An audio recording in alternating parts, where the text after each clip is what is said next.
I use the English language so poorly that sometimes my wife does mention that perhaps just because I say what I mean doesn't mean that they can figure out what it means too.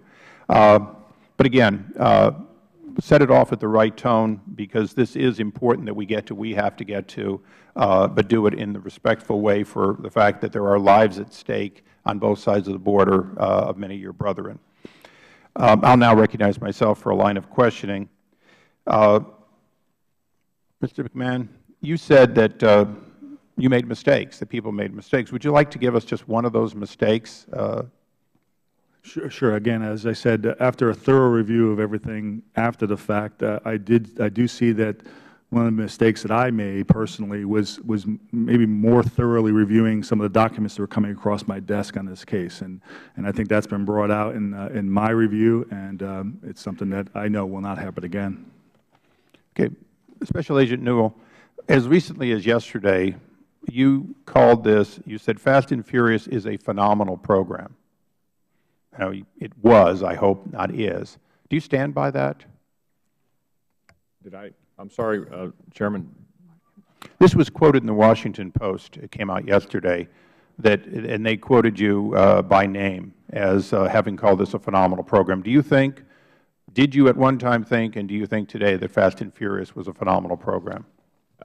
Chairman, that quote, I don't know the date of that quote. It wasn't yesterday. It was. I'm sorry. But it came out. Okay, let me rephrase the question. This is back to my inability to work with the English language. Did you ever think that Fast and Furious was a phenomenal program?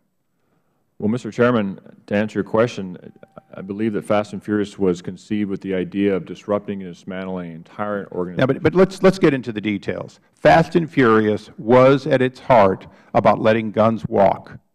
Your agency knew that if you let guns be bought by straw purchasers, who you knew, in fact, were straw purchasers, including 2 felons, and in the opening statement, when people talk about people that had every right to buy them, felons at that moment that they bought them were criminals.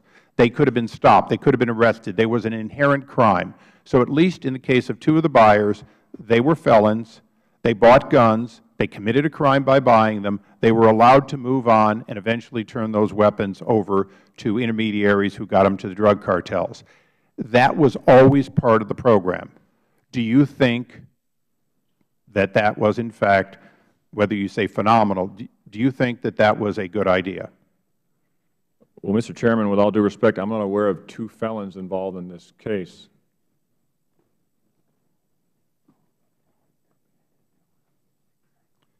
I'm informed they became felons during the pendency of the case, so I may not know the exact date.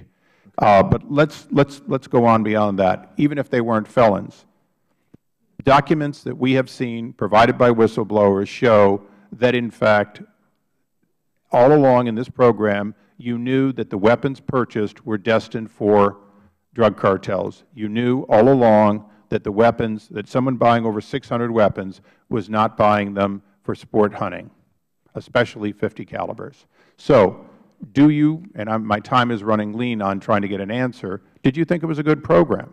It appears as though you thought it was a good program at some time. Well, sir, as I said in my statement, I acknowledge now that we did make some mistakes in this initiative, in this program. Okay. Well, I think we'll all acknowledge that you're right on that.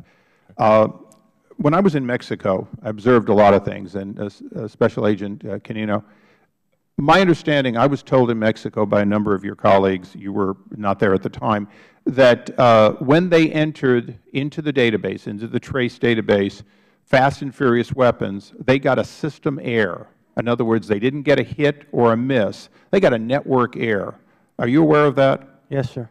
So when your agents, your Federal agents with 20 or more years, entered in the information that would have allowed them to contact a special agent in Phoenix, they did not get the information that would have allowed them to contact the special agent in Phoenix. Isn't that correct?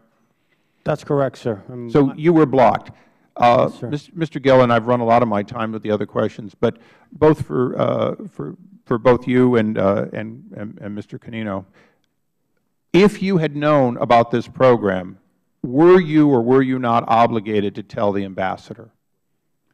Sir, upon my arrival, I had discussions with the ambassador about arms trafficking being the #1 issue. The second call I would have made would have been on the ambassador. The first call I would have made would have been directly to the acting director of ATF to find out exactly what this case is all about. So in my remaining time, and Special Agent Wall, this would, of course, apply to Tijuana, too.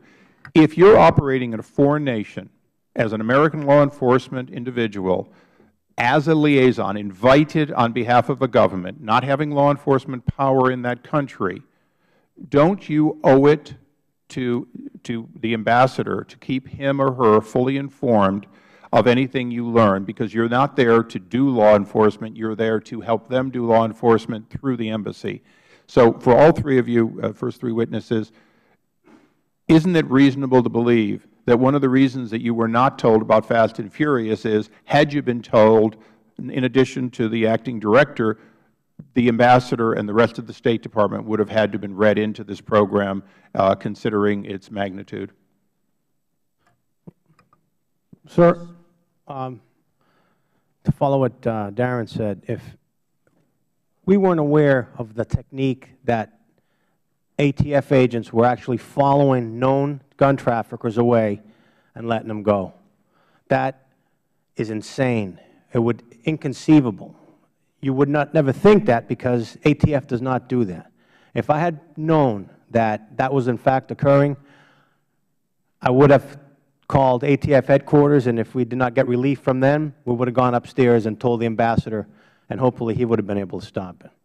Thank you. Mr. Cummings.